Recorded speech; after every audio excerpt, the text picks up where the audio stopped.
A parent says her daughter faced repeated problems at Punggol Cove Primary School. The school says it acted promptly each time. The important question is not simply who is right. It is whether both sides understood the seriousness of what was being reported. The mother shared her concerns online after claiming that her daughter had been bullied and improperly touched by another student. She alleged that the girl faced several incidents and that the school did not handle them seriously enough. According to the mother, inappropriate words were used against her daughter. She also claimed that a teacher's response did not make the girl feel protected.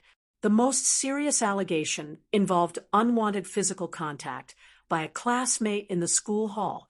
The mother said she did not feel that the gravity of the situation was recognized when she raised it with the school. She claimed that changing her daughter's seat was among the responses given. She has called for appropriate action and said she may consider legal steps if the matter remains unresolved. But the school has presented a different account of how it responded. Punggol Cove Primary School Principal Teo Waichu said the school was aware of the parents' concerns and took student safety seriously. The principal said one incident happened in October 2025. Another student allegedly used inappropriate language towards the girl. According to the school, it looked into the matter after receiving feedback from the family. The other student was reprimanded and apologized. Both families were also informed. A separate report was made on July 2nd, 2026.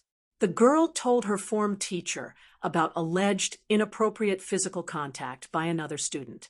The school said both students were interviewed separately that same day. Their parents were then contacted. Another incident was reported on July 8th. The principal said the school conducted the necessary investigations and remained in contact with the family to provide support. The school maintains that teachers followed up on every reported incident promptly and professionally. It says investigations and other follow-up steps are still taking place. This creates a difficult situation. The parent believes the response was inadequate.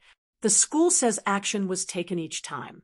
Both statements can exist together because taking action and making a family feel protected are not always the same thing. A school may interview students, contact parents, and discipline someone.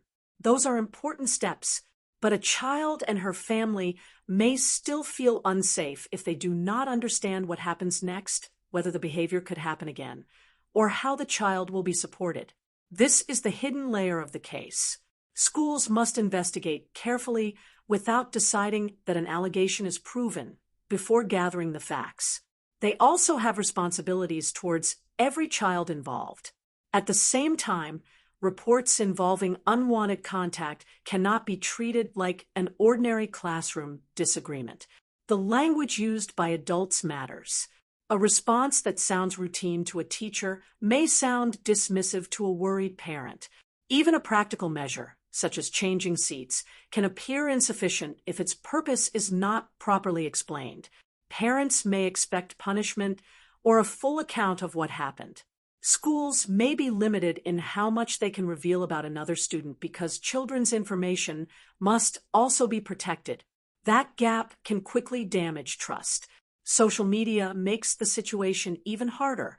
Posting publicly can help a parent attract attention when private discussions appear to be going nowhere.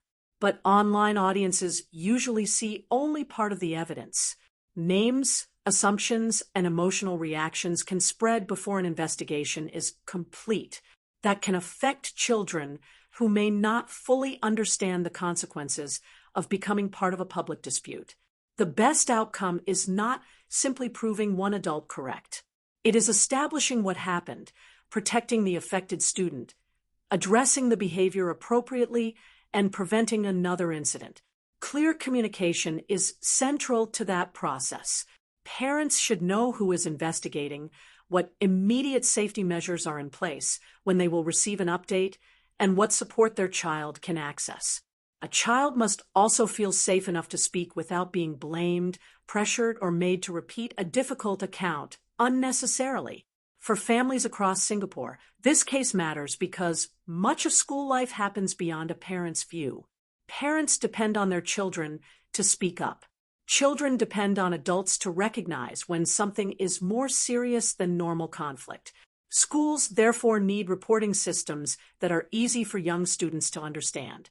Teachers also need the training and confidence to respond calmly when a child describes inappropriate behavior. The fair position is to avoid reaching a final conclusion while the matter is still being examined. The allegations should not be dismissed. The school's stated actions should not be ignored either. What can be judged now is the need for a process that is thorough, child-focused, and clearly communicated. When trust breaks down, even actions taken in good faith may no longer reassure a family. Do you think schools should give parents a clearer, written explanation of the steps taken after a serious student complaint? Share your view below and support 2230 by liking this video, sharing it with others, and subscribing for more trusted explainers.